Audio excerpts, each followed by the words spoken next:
Juges, chapitre 2.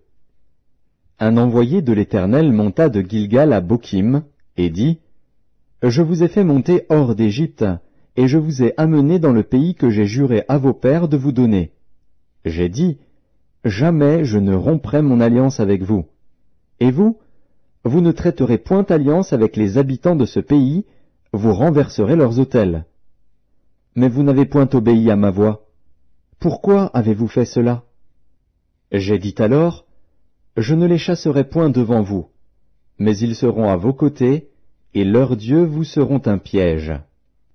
Lorsque l'envoyé de l'Éternel eut dit ces paroles à tous les enfants d'Israël, le peuple éleva la voix et pleura.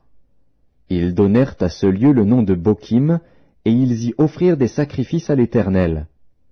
Josué renvoya le peuple, et les enfants d'Israël allèrent chacun dans son héritage pour prendre possession du pays. Le peuple servit l'Éternel pendant toute la vie de Josué, et pendant toute la vie des anciens qui survécurent à Josué et qui avaient vu toutes les grandes choses que l'Éternel avait faites en faveur d'Israël. Josué, fils de Nun, serviteur de l'Éternel, mourut âgé de 110 ans. On l'ensevelit dans le territoire qu'il avait eu en partage, à Timnath-Hérès, dans la montagne d'Éphraïm, au nord de la montagne de Gaash. Toute cette génération fut recueillie auprès de ses pères, et il s'éleva après elle une autre génération qui ne connaissait point l'Éternel, ni ce qu'il avait fait en faveur d'Israël.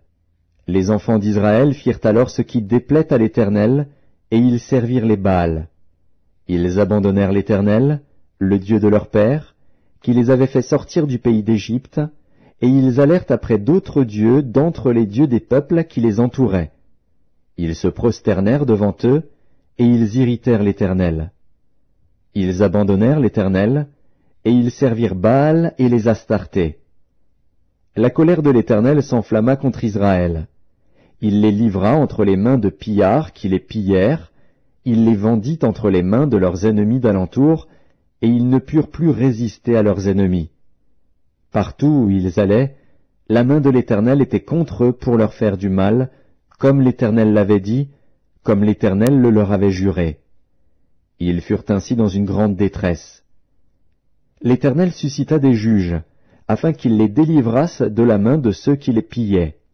Mais ils n'écoutèrent pas même leurs juges, car ils se prostituèrent à d'autres dieux, se prosternèrent devant eux. Ils se détournèrent promptement de la voie qu'avaient suivie leur père, et ils n'obéirent point comme eux au commandement de l'Éternel. Lorsque l'Éternel leur suscitait des juges, l'Éternel était avec le juge, et il les délivrait de la main de leurs ennemis pendant toute la vie du juge.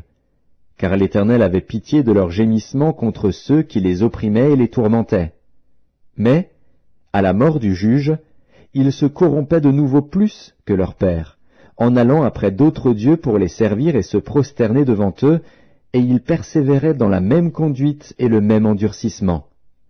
Alors la colère de l'Éternel s'enflamma contre Israël, et il dit, « Puisque cette nation a transgressé mon alliance que j'avais prescrite à ses pères, et puisqu'ils n'ont point obéi à ma voix, je ne chasserai plus devant eux aucune des nations que Josué laissa quand il mourut. C'est ainsi que je mettrai par elles Israël à l'épreuve, pour savoir s'ils prendront garde ou non de suivre la voie de l'Éternel, comme leurs pères y ont pris garde. » Et l'Éternel laissa en repos ces nations qu'il n'avait pas livrées entre les mains de Josué, et il ne se hâta point de les chasser.